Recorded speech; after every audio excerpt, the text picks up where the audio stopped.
Good morning. I'm Muriel Bowser, Mayor of Washington, D.C. I'm here today at MPD headquarters and joined by Executive Assistant Chief of Police Jeff Carroll of the Metropolitan Police Department.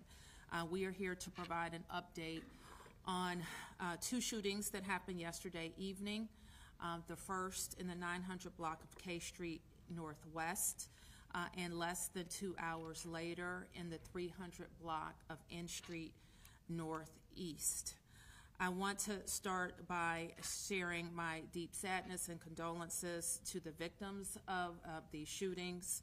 Our first victim is in critical condition at a local hospital, and our second victim was killed at the scene.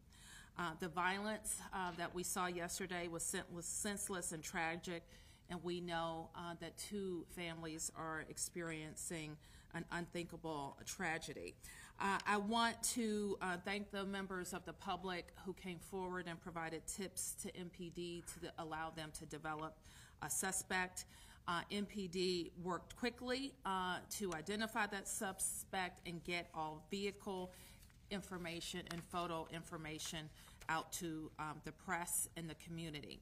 I also want to thank our regional law enforcement partners who worked hand in hand with MPD overnight on this case. And so with that, I want to turn to Chief Carroll for a law enforcement update. All right, good morning, everyone. Again, as the mayor indicated, I'm Jeffrey Carroll. I'm the Executive Assistant Chief here at the Metropolitan Police Department in Washington, D.C. First off, I want to echo the mayor's sentiments. This is a very tragic circumstance that we're going to talk about today that involves at least two incidents that occurred in the District of Columbia and multiple incidents that also occurred in Prince George's County that impacts the entire National Capital Region. I also want to highlight that at this point there is no ongoing threat to the community, and I want to thank everyone who shared information with the Metropolitan Police Department and our law enforcement partners with this. So the events began yesterday evening in the 900 block of K Street Northwest. Members of the Metropolitan Police Department responded at approximately 5:45 p.m. for the report of a shooting.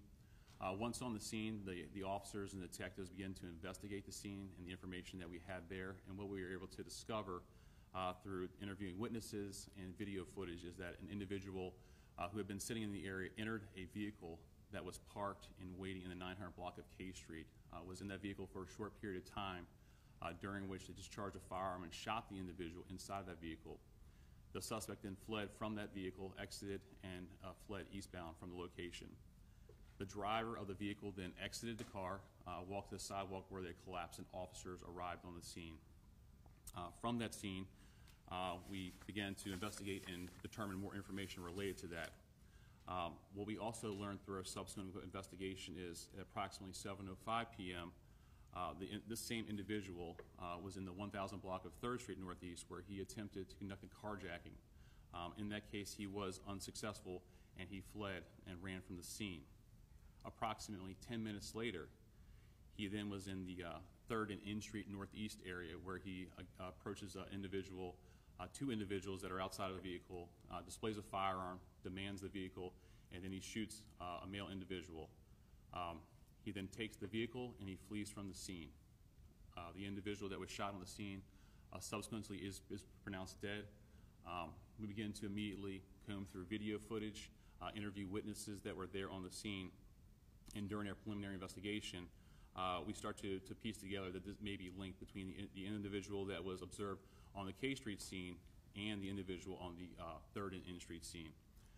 So we began to push out information to the police department, to our area law enforcement partners related to the vehicle that fled from the scene. We also pushed out information on our Twitter related to images of a potential suspect and to the vehicle that fled the scene. At the same time, we're still continuing our investigation over in the 900 block of K Street. On that scene, witnesses approached detectives and provide information that helped us to develop an individual, a potential suspect from Prince George's County who may have been involved in these incidents that occurred. With that information, the detectives began to look into that to find out who this person may be and connections from that. We also, through our information, were able to determine preliminarily it appeared that that suspect had been on both the K Street scene and on the scene at 3rd and N Street. A short time later, The vehicle that was carjacked from the 3rd and N Street homicide scene was located out in Prince George's County. The individual that dumped that car in Prince George's County then conducted another carjacking and began to be in the National Capital Region with officers then looking for that vehicle. We know that at approximately 3 a.m., the vehicle that was carjacked out in Prince George's County, a Nissan Rogue, drove past an MPD vehicle in the area of 295 and the 1st Street exit near the Blue Plains Water Treatment Facility and shot at an MPD cruiser, striking the vehicle on the driver's side door. The officer was not injured in that encounter, and the vehicle then fled from the area.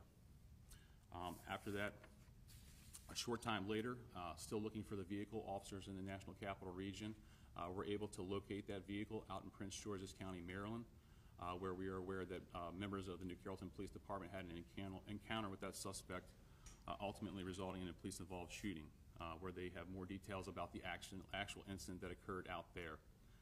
With that, we do believe that the individual that was involved in the incident in Prince George's County is the suspect that committed the assault with intent to kill here in the District of Columbia in the 900 block of K Street, the attempted carjacking in the 1000 block of 3rd Street Northeast, and the homicide that occurred in the area of 3rd and N Street Northeast.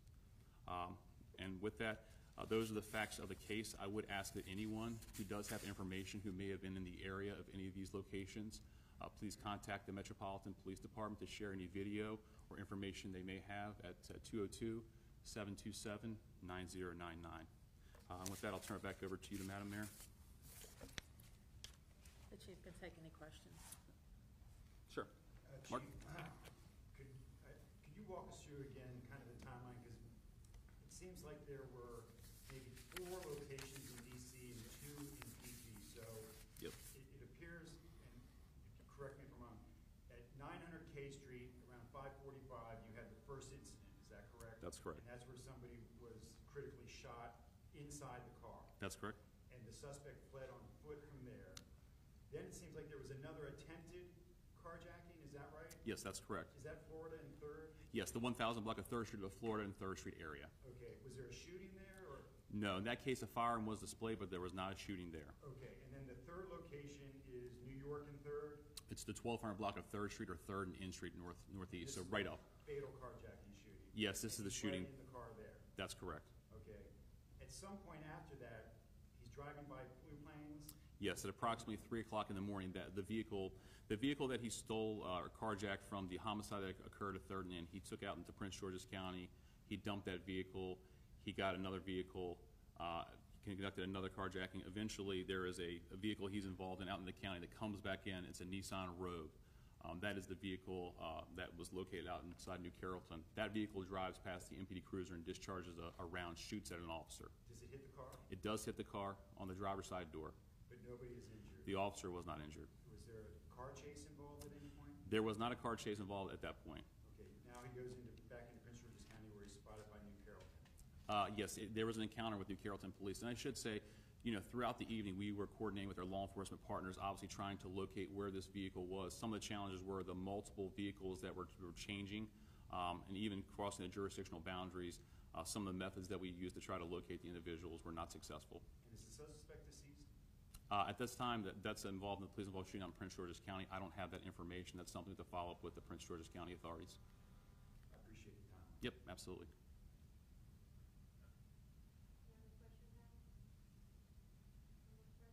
Well, I would want Mayor Bowser. This one's for Mayor Bowser. Sure. I'm just wondering what you would say to residents here in D.C. who have heard for the better part of a year about different crime measures that are going into place to try and reduce the crime that's happening here, but then also at the same time see the homicides and carjackings and different outbreaks of violence here. Well, I think that the chief outlined the involvement of this individual across the region, and we are waiting to hear the full investigation.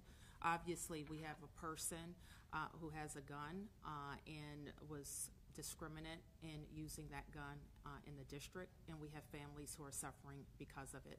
I'm grateful to law enforcement for finding the suspect, finding the person we believe is responsible in bringing this to an end.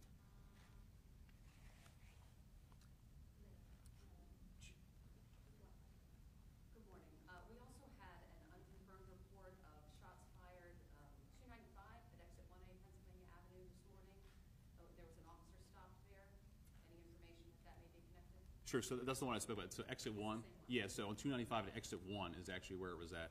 And a round was discharged and shot at an officer. So Just one incident where an MPD officer was shot at. That's correct.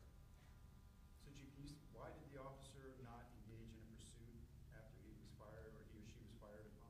Sure, so I don't have the specific indications from the officer of why they did not pursue the vehicle. With that being said, it happened very quickly, and they were able to get a description of the vehicle put out there, but the vehicle was moving very quickly, so that appears to be the indication that we have at this point. Can you tell us anything about the suspect? You say you identified him. Do you know about any of his, what might have sparked this crime spree, and any background on him? Was he known to police? Sure, so we do have some information related to him. He does have a minor criminal history, both here in the district and in Maryland. With that being said, some of the preliminary information that we have from interviewing individuals is he may have been in some sort of a mental health crisis or having some mental health issues.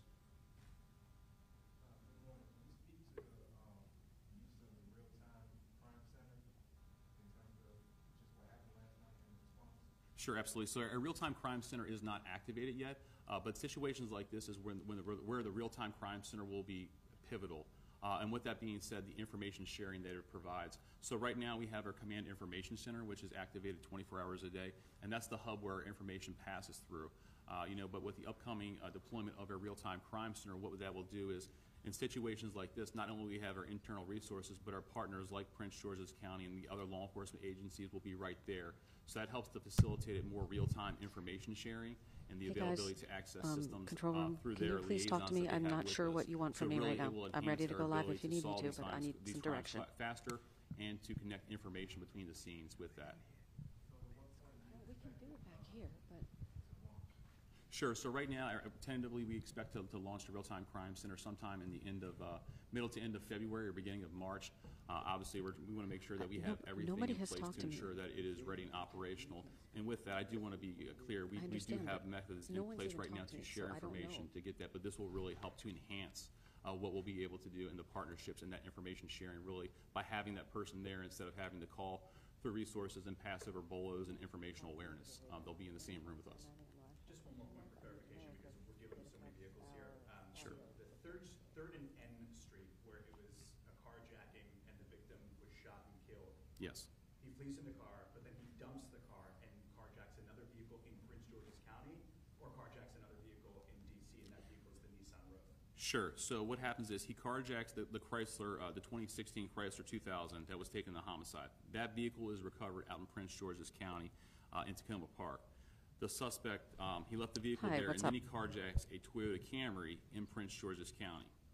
A short time later, he then orders a rideshare vehicle. Kyle, can you hear me? And then he carjacks that, which is the Nissan Rogue. So that's why I say it's very nuanced. There are a lot of crimes that occurred in the district and in Prince George's County. Hey, listen, that's they why, don't really want me doing this sharing in the press there. conference room, so I'm going to try to keep it as quiet as I Yes, can. we have the one in the district that was carjacked from the homicide scene, the Chrysler, and then we have, when he got out into Prince George's County, he picks up the Camry, and then he ends up in the Nissan Rogue, which the Rogue is the vehicle that shot at the officer, the MPD officer, at approximately 3 a.m. Is there any indication that the suspect knew any of the victims in this case? Sure. So again, this is preliminary, but no, we have no indication that the suspect knew any of the victims that were in this case or had a connection to the locations.